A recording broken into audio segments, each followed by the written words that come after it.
second. I want to know what set this whole war off with Ukraine and Russia, and is it a real war? Is it really? Is it a real war? Is people really dying? Really dying. Is it? Is there any genocide going on where they're lining them up and Yes, shooting it them? was genocide committed against Donetsk and Lugansk republics. Starting in 2014, they decided to separate from major Ukraine, take an autonomy, not like just separate, get as a Right. within the Ukraine.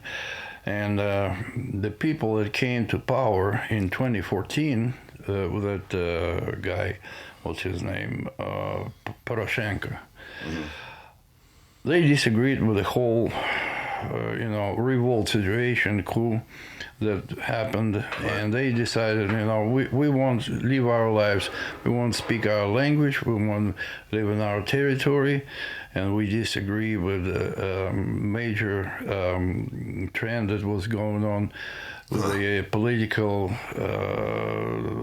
people in the Ukrainian government.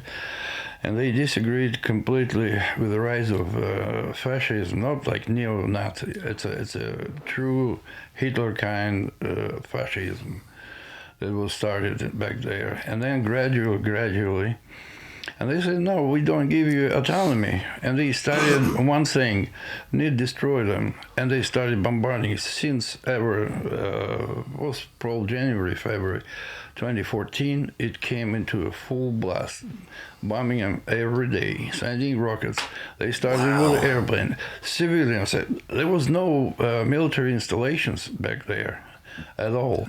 You have to remember that this part of the country has been brainwashed over 30 years since they separated from the Soviet Union, and they had a big kind of a hardcore, what's his name, the followers, Bandera. That's the one who worked with the Nazis, and he collected a bunch of troops working with Germans, and he actually never set leg on a Ukrainian soil, but he's a hero. He's actually Polak from Poland, and he was a criminal. He was tried in Poland for murder, and then this kind of story doesn't have to be mentioned. It was just one of those. So he was a complete fake. A complete fake, and he was hardcore criminal, hater, and a typical Ukrainian Nazi. So what do you think about Zelensky? Okay, can I say it right? Yeah. Zelensky.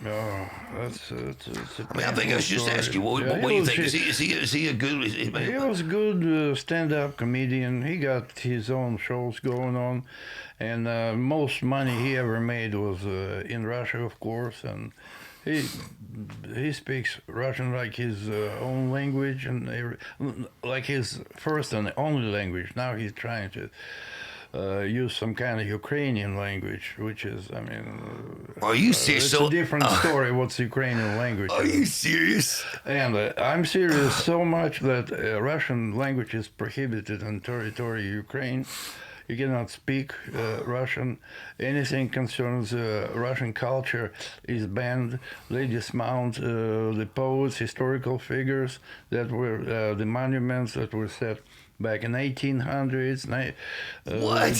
Yeah, the 20th century, everything. Founder of Odessa, Catherine the Great. They decided to dismount it, the monument. She's, the one who founded that city on the Black Sea. And so they're destroying everything like that. They're destroying history, is what they're doing. Yeah, they're destroying history, canceling history. Anything Russian is a ban. They even had in certain parts of Ukraine, they call it Sprechenführer, the speech observer. They would just walk around and see something, speak in Russian. You cannot buy the store if you use Russian language. Right. You can get fined, and you can get arrested. What did Russia do to Ukraine to hate them? And then we all know, well, not everybody knows, but like the big reason why Russia don't want Ukraine to be a part of the Western, deal, is because they don't want NATO like right on their doorstep. Now, is that true, or is that kind of? I mean, is that really true though? Well, It seems like there's a lot more to it than that. But it's a little more. Let me start a little farther back. Kiev and that entire Ukrainian region back in 1100 years ago was a place where the Russian nation was born. And Kiev was founded by, that's into Ukraine, right? yeah, it's now in Ukraine. It's always been called Kiev, the mother of all Russian cities. That's the name of it. First was Great Novgorod up north, and then they moved out a little bit to the south and established Kiev. Kiev was the area was populated by